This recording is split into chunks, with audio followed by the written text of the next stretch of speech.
If you were riding a donkey instead of being where you are right now, what pleasant view would delight your eyes? Please have no fear. Slowfoot has always been a very gentle donkey. A gentle donkey. Now we must hurry down this familiar street to, we must hurry to that coffee house ahead where a kind old sheikh retells the well-loved stories of Nasr-ed-din Hoja.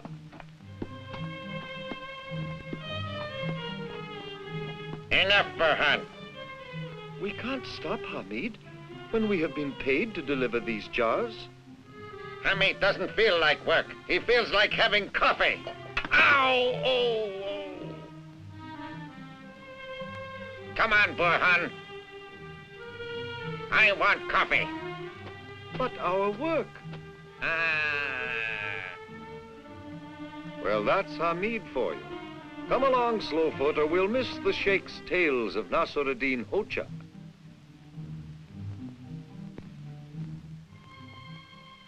You are lazy, Hamid. That's your trouble. I'm not lazy. You know, there are some countries in this world where the workers control everything. They own the land, tools, shops, and they get the best of food, clothes, and houses. Without working? I hear they work when they want to. That is not what I have heard. The workers in the countries you refer to do not know where they are going and cannot choose a life for themselves. They work, speak, think, and die as their master commands. No, you're wrong. Hamid, what I can't understand is how these foreign slave drivers get workers like you to believe their nonsense. You think they're liars? Why not? Why have the masters of these paradise countries drawn iron curtain across their borders? To help people learn the truth about them? Or to stop people from learning the truth? Everything they say can't be lies. You are too sure of yourself, Hamid. Effendi, tell us what you think. Nonsense. The Sheikh can tell us nothing. He is slow, and he is old, too.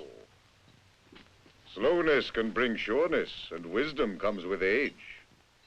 What Hamid believes about the workers in some countries does not surprise me, for by repeating one big lie 1,000 times, you can make it appear true. Allow me to tell you the story of Nasr-ed-din Hoja that may prove to you what I have said.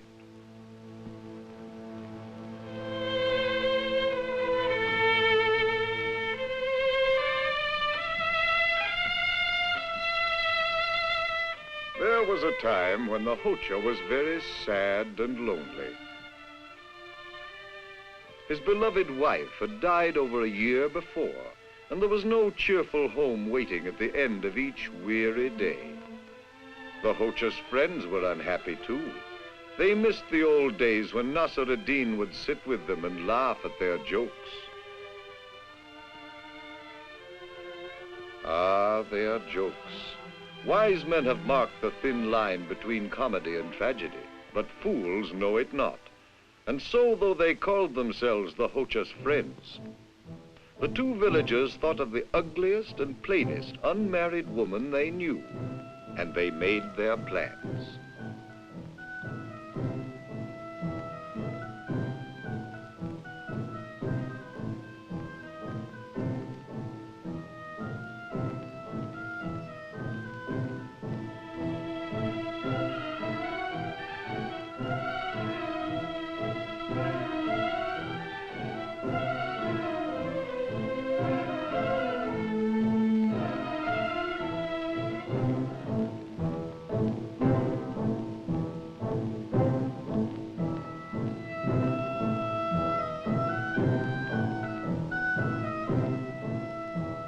The Hocha's friends, with their distorted sense of humor, let their imaginations run wild. And, much as expected, their lavish descriptions of womanly beauty set fire to the lonely thoughts in the Hocha's unhappy mind.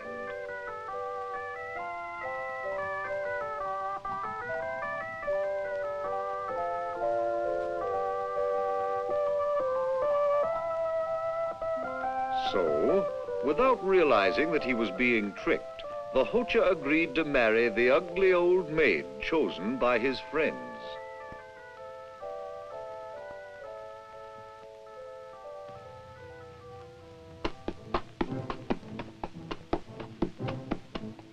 As was the custom in that time and place, Nasr-ed-din Hoja did not see his bride before the marriage contract was signed. But at last the day came for him to welcome her to his home.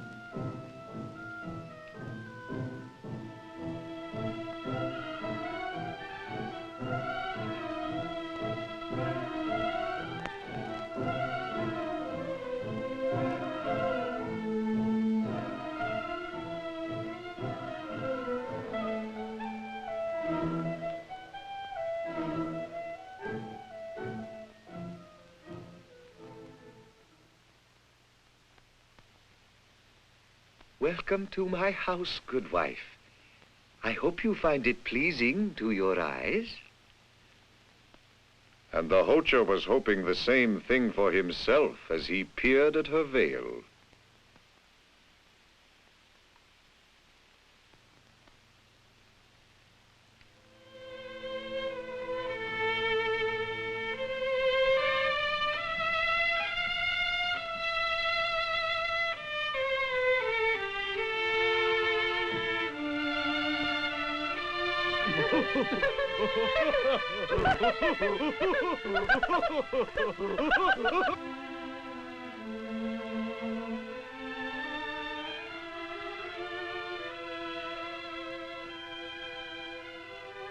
Through the bitterness of his shattered dreams, the Hocha knew how he had been tricked.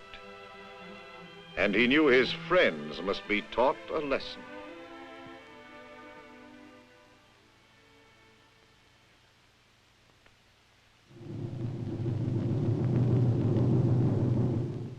The next day, instead of being angry, the Hocha thanked his friends many times for finding him such a lovely woman.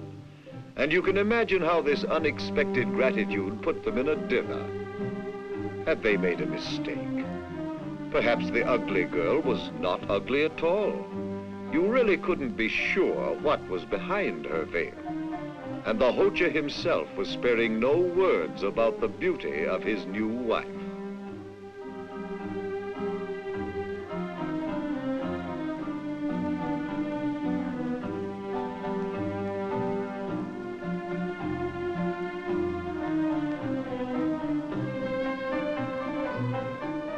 Finally, by the time the story got back to the two friends, everyone was envying the Hocha and marveling at his rare luck in having such a bride.